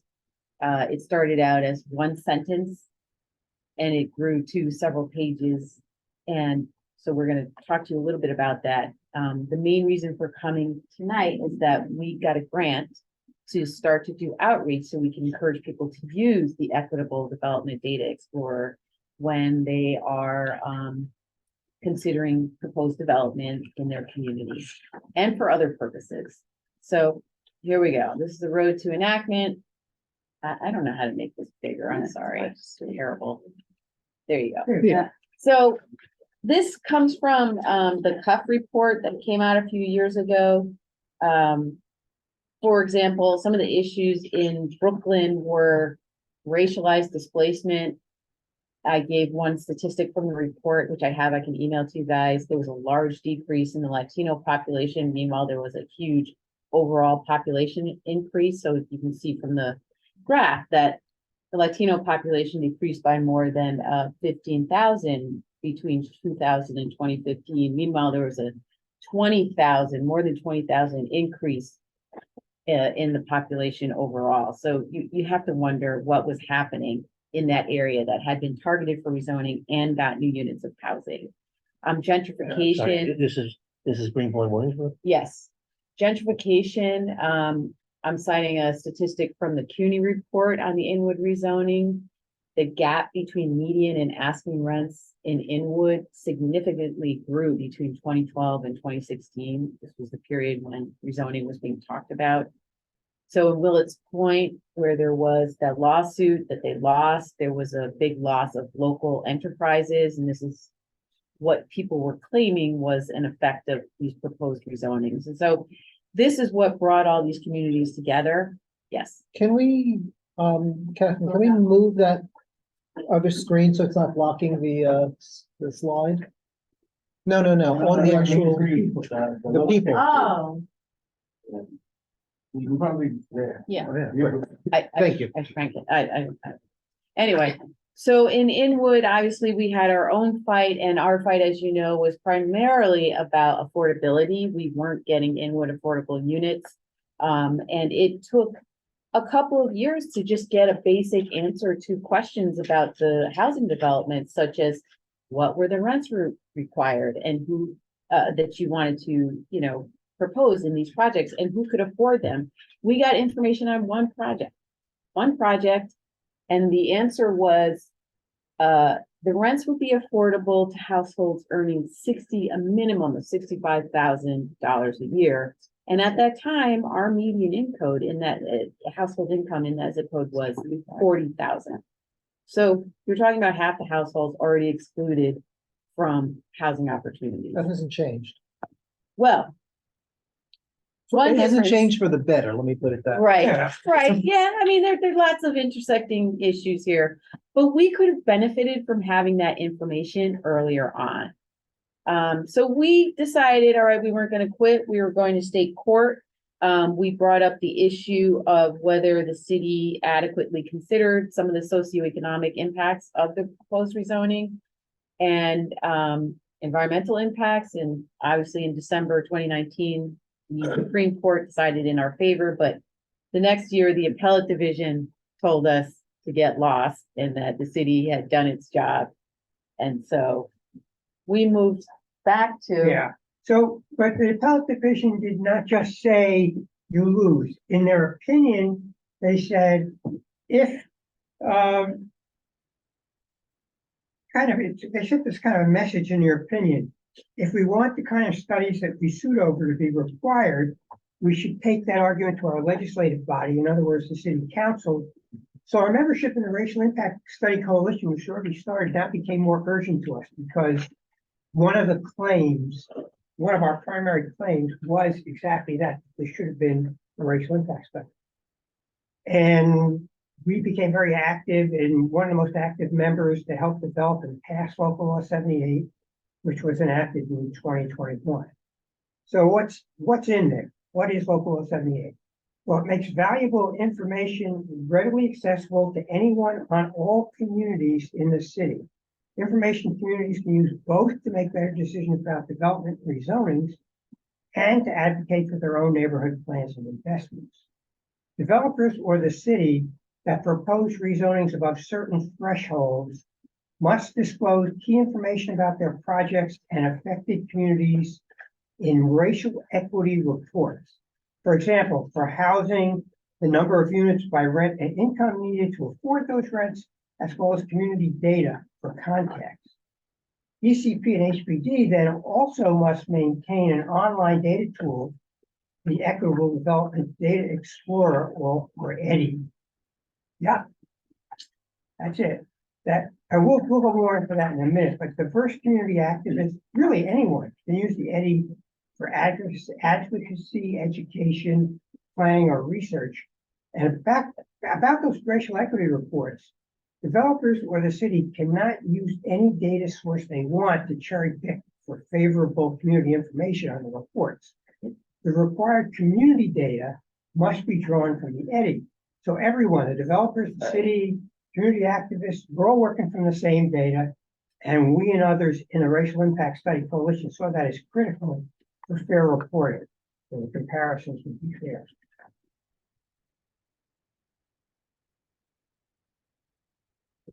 Is it on a timer? No, it's just, I don't know, it seemed to be going backward, I couldn't stop it. So. Okay, so I don't need to, this is the rah about, local law 78, why it's so great. We think it does democratize land use because it does arm communities with information. The very information that all of these communities that came together to get this law were asking for. And it does it at the beginning of the process, not at the end. So it's helpful. You want to talk more about equitable? Yeah, health? diving a We're gonna little go there. more into it. You want to, Yes. you're going to show a little of it. Good. So, It's, go ahead. Okay, I'll dive a little more into it while, it's not on the Um, screen. Oh, it isn't? Yeah, oh, you it's not- you only Yeah, show the yeah. window explorer. while Uh, Cheryl tries to bring up the tool itself. okay. But in general, I'll just keep going so we don't waste too much time here. For every community district, for census nerds, it's Puma level data. I think when you screenshot. The EDDI provides data in 5 your entire categories: screen instead of just demographics, a window, household economic security, and then just hit the second housing tab, affordability, quality and security, and then just share. quality of life and access to You should do opportunity, everything, and then you Thank can you. go back to the. and housing production. Okay. And Yeah, and just click the. And link. most of that data is not just provided for the community as a whole, but it's also provided by race and ethnicity. So that's key. And it's one of the reasons why the data at the community district level are not smaller, because most of the racial data is only going to be adequate or, large enough databases at the community district level. So we got it up. You don't have to So- do it. here's our Puma, here's our community district. You can see What is Puma stand? Puma is public use micro data area. It's a statistical area in the ACS Pools data that comes out every year now, or also in 5-year data increments. And that they use here, census data that they use here to, give us demographic data about our community, age, race, ethnicity, English speaking ability, and then you get the whole thing by race. You can use this when you guys are doing community needs assessments. There's household economic security data, educational attainment, median household income, households by AMI band, labor force participation, occupation.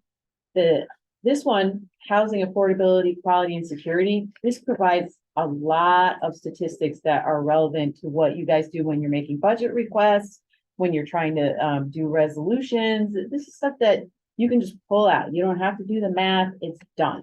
You can download the spreadsheet. It's all comparable. You can compare yourself to all the other districts. Housing production, for the first time, you have it easy to access about our community. Historic district information. And then there's a lot of quality of life statistics, health outcomes, overdose deaths, COVID-19, heat vulnerability, and this is just particular to our community district. I think this is useful data for planning, for advocacy. And you don't have to know how to use the open data portal. You don't have to know how to use census files.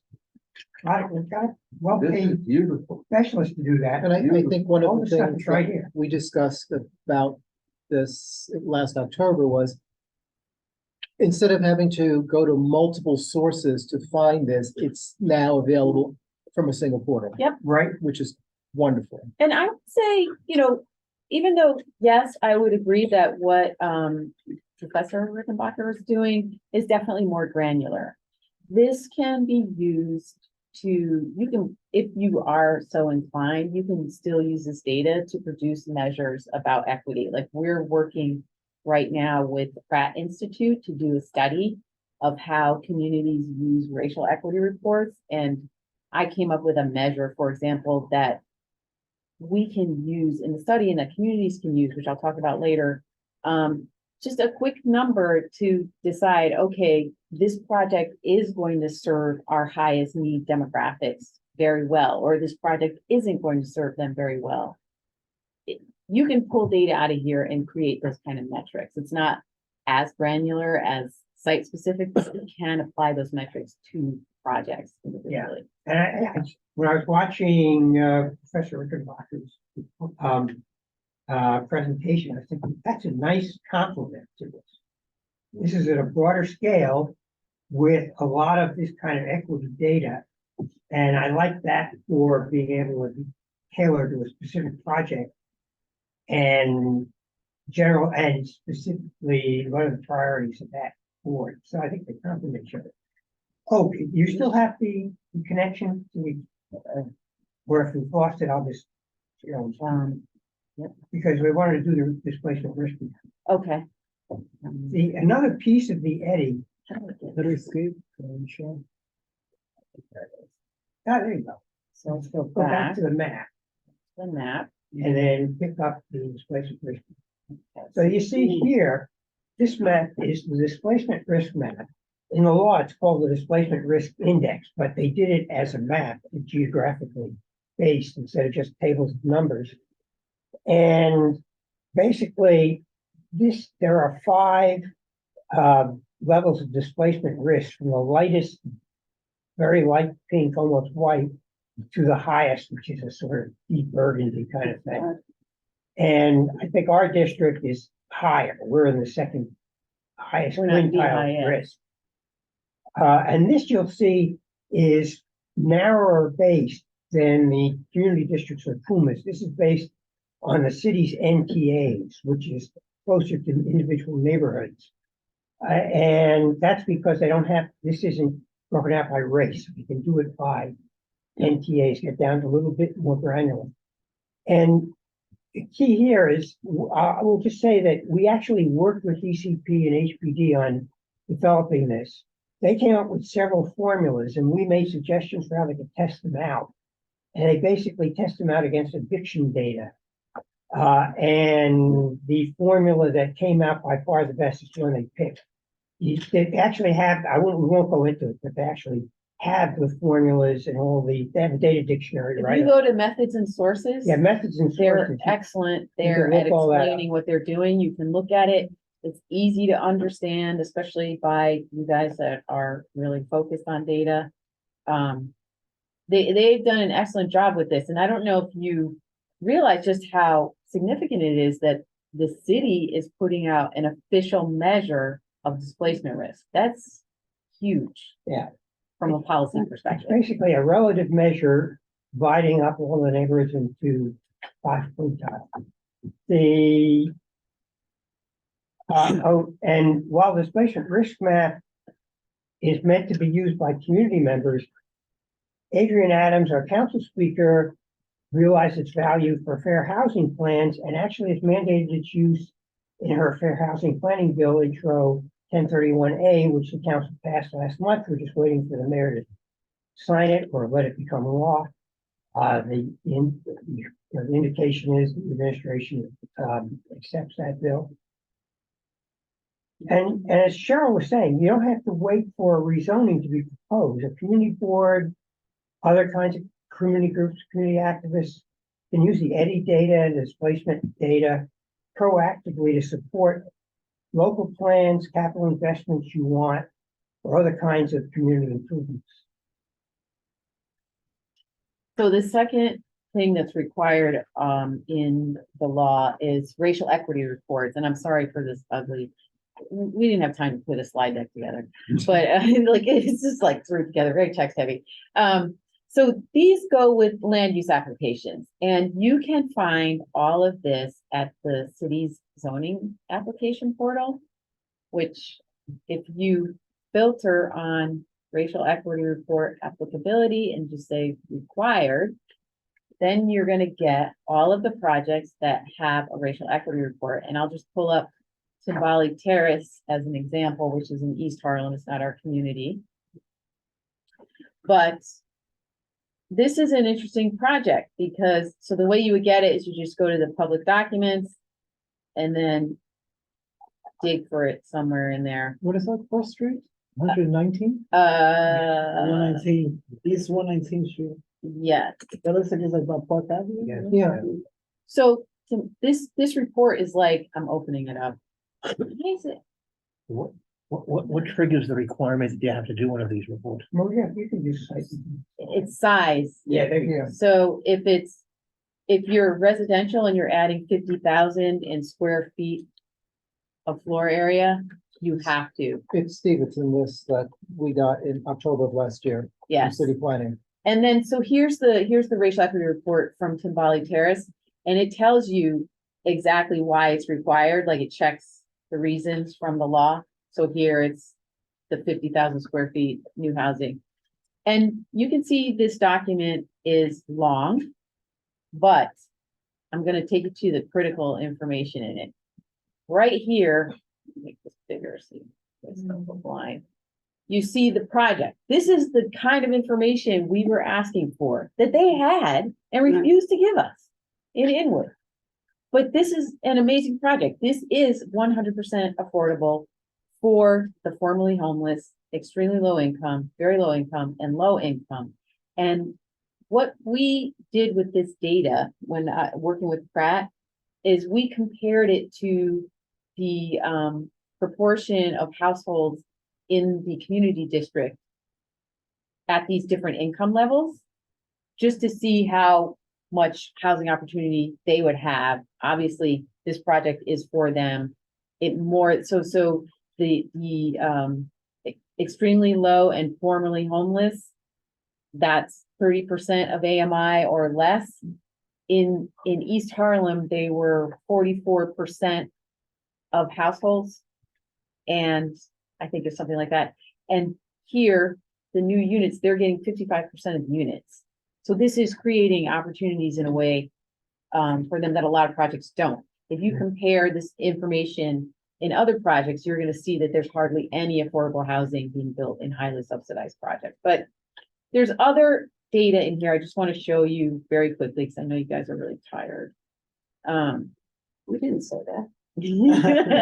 I just have roast duck waiting. Oh God, I can't compete with that. So this is the community profile summary. This is required content in the RER, and they pull it from the EDI, right? And it's very interesting statistics that helps you give a sense of who lives in East Harlem, what their incomes are, how the population has changed over a decade or so, what their needs are. So you can do lots of stuff with this. I'm going to show you just really quickly what we did in what we're starting to do in this Pratt study. It's ongoing. I don't know when we're going to finish it, sometime in 2024.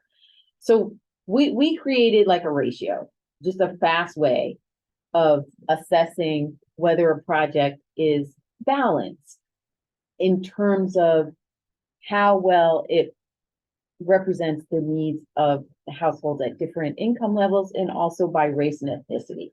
So with this index, right? 55% of the new units were affordable to extremely low income households, but they were only 44% of the households in the district. So the ratio is 1.25. If it's greater than 1, it indicates that the project provides proportionate or greater housing opportunities for households at a particular income band. If it's less than 1, there's some relative disadvantage there. You can do the same thing by race with the data from the EDI. And here, obviously, it's slightly more nuanced because you're going to have to compare all of the demographic groups, right? So the Black ELI household ratio is 55 to 49, 1.13. So yes, there's some opportunity, but there's even more opportunity for white and Asian ELI households. And the group that is the most disadvantaged in this district was Hispanic households, because there's so many of them that are below 30% AMI. So this to me was a fast way. We're going to be doing some visualizations, but it was a fast way for us to assess a project. And also with the data in the zoning application portal, you could download stuff in both, and you can see like just in a like from a bird's eye view whether the city is really moving forward in creating affordability. And this was a priority for us as a coalition, the Racial Impact Study Coalition. Displacement and racialized displacement and affordability, those were like our key issues and why we pushed for this law. So anyway, we've got a poster. You've got a nice visual that, I don't know, I brought a few copies. I have a ton of copies. I'll give you some, but as long as you promise to read them and go to the Eddy and play with it. But the whole idea of this was actually, I don't know how many familiar with the Center for Urban Pedagogy. Yeah. Our coalition won a project with them. That's how we ended up producing the poster. This is part of the outreach to get communities to want to use the tools. This is focused specifically on the Eddy, not the racial impact, racial equity reports. But it basically uses the idea that people's lived experiences are often discounted if they don't have data to back it up. But it's the lived experiences that tell them what kind of problems we have It's in our neighborhood. considered anecdotal. Yeah, it's often called, oh, that's anecdotal. So by trying to get people to, they may not be data people, but this is such an easy tool to use. Go to the tool. What is the issue you're looking at? It doesn't have to be land use. What's the issue you're really most concerned with? And this poster takes step by step through the Eddy, through some of the things, the whole idea of using data to tell your stories better. And then explaining the Eddy, the community data, the risk map. This is something that we do without internet connection. And then 3, they're not, these are more hypothetical case studies that, because while this was starting to be developed, the stuff wasn't implemented yet.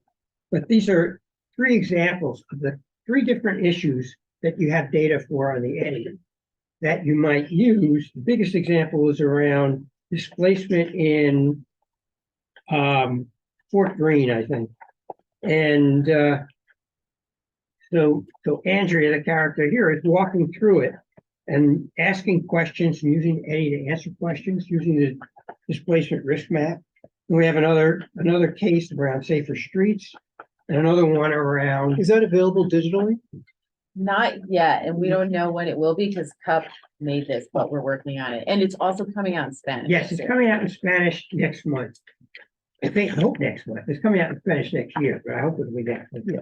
Next year gives you a broader time frame. The translation for that. We're intending to have a lot of community meetings, have a number of community meetings in the first quarter of next year, hopefully starting in January. We don't have dates and times yet. In Northern Manhattan and also in other parts of Manhattan, we're reaching out. We're actually, Cheryl said we have a grant. We actually are the community partner.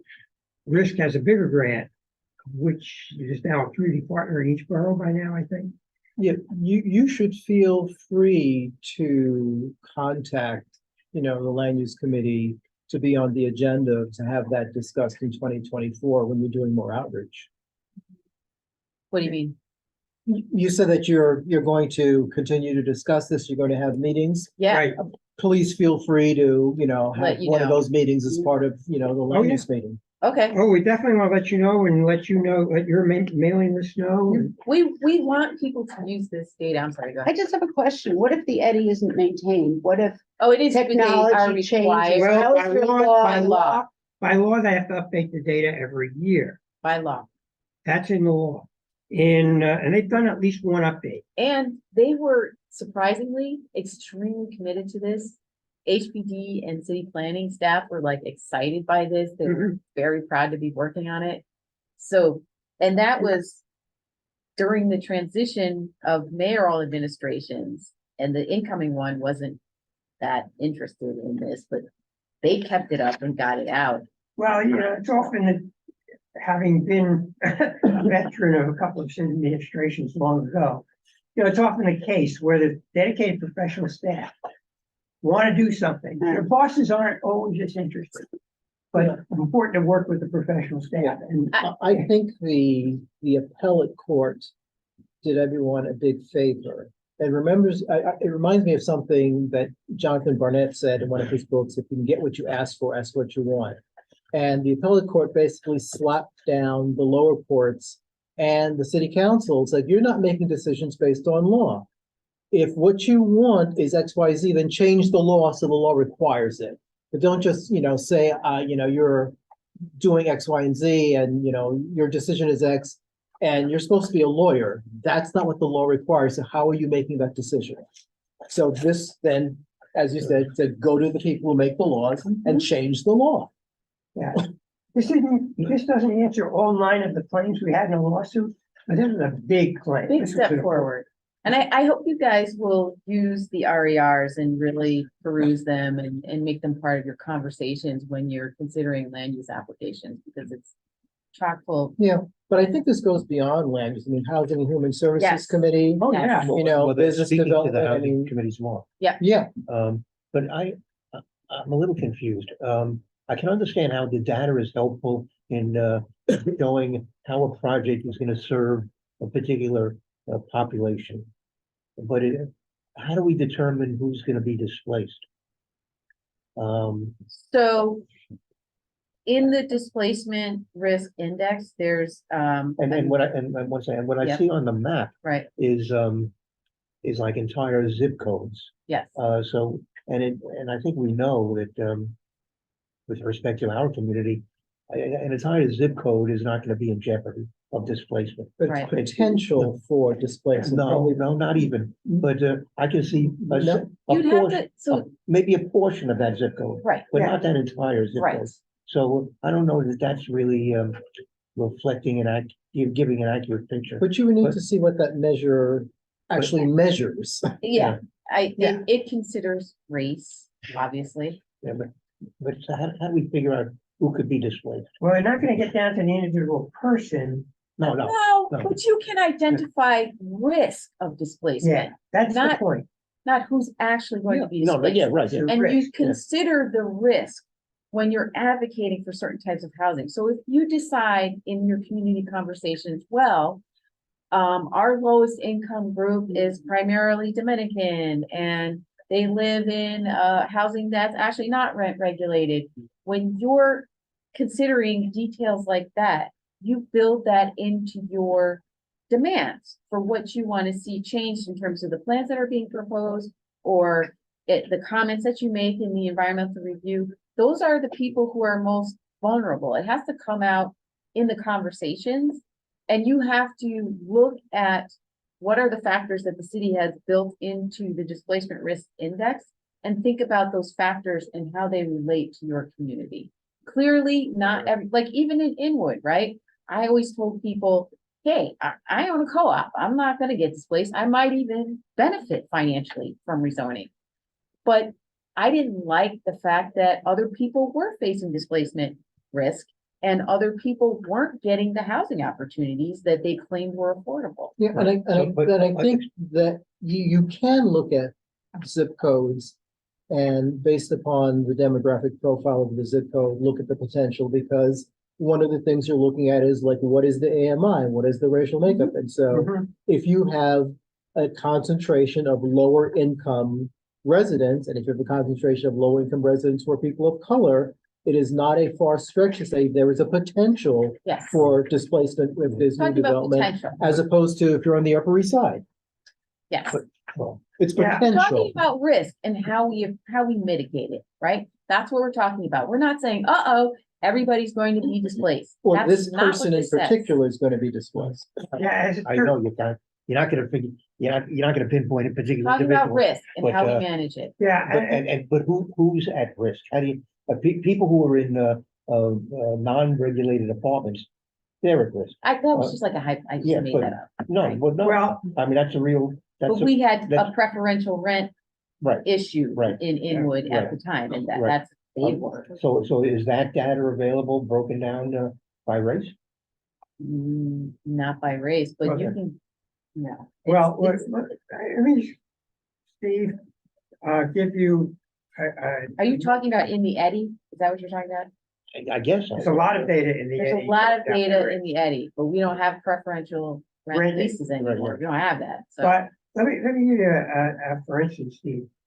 In, if you have a high displacement risk district, then if you've got, projects coming in where the expected rents are, for the most part, well above median income of the district, you can see where that's a big risk for displacement. If you've got basically things that tend to change the market in a district. And it'll play out differently district by district, but projects that, if it's a low displacement risk index, then it's probably not that sensitive to that. So that it doesn't matter as much if it's a market rate coming on in the Upper East Side and everywhere. I mean, you use the public review process to make sure that you're protecting people who might need it or advocating for people who might need it. That's the whole point of all of this data and the displacement risk index. We can't predict what's actually going to happen, but we want to avoid and try to prevent certain things from Yeah, happening. and when we discussed this, I mean, last October, that was one of the points that was made, that, it can't be, you're not gonna identify specifically who and where, but you're looking at what is the, what are the likely impacts, what are the potential impacts, and then what do you do to try to mitigate against things that you don't want to see happen? From a planning point of view, it doesn't specify this, the speaker's fair housing planning bill doesn't specify what to do with it. It specifies that the administration, whoever it is, in doing fair housing plans, have to consider the displacement risk index, and they consider the first two quintiles, the highest two quintiles of risk, to be high displacement risk districts. So that would include our district. The way other cities do it, that use this kind of information, that categorize neighborhoods or districts as high displacement risk, and others they may categorize as high opportunity. The way they do it is they tend to try to focus more of the development in the high opportunity districts and focus more preservation kinds of activities and eviction prevention, and that kind of thing, in the high displacement district. So that could be used for the city as a planning tool. We're kind of excited. We didn't plan on this becoming part Planning of and the policy tool. Yeah. No, I think this is great. And, please feel free to come back and talk with us some more. Is there any new business? I just want to comment also how great it is. It's double great, you see that? Beautiful. Is there any old business? Is there a motion to adjourn? Motion. It is 9:20. You're saying if there are groups or people anywhere in the district or in Manhattan, actually, who might be interested in a presentation, let us know. We'll be sure to share that with our colleagues. Thank you. Thank you. Yeah. What I would like to see is is an actual practical application on how we take one of our projects and use the data to see, what the displacement risk is. Yeah, the reflection risk, it's a relative index. You know what? They come up That with could be a done. percentage. Yeah, that can be, That could be done. yeah. Because right now it's calculated at the neighborhood calculation Good area night, all. level, not for a specific project, but we can, Right. this is something I can